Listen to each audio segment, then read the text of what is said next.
Hi friends. Today we will talk about how to fix or how to solve the problem of Discord on Instagram. To know how to fix or how to solve Discord on Instagram app, you should just go to settings.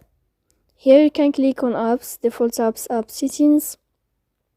Then you will enter to Instagram. After that, you can click on first stop and you can click OK. Here we'll enter to storage. Then you can click clear cache. Don't click clear data because that can cause you errors in your app. In the end, you can turn off your phone and you can wait a moment to turn on your phone again. So please don't forget to support us by like and subscribe. See you next time in another video, and thank you for your attention and your watching. Goodbye.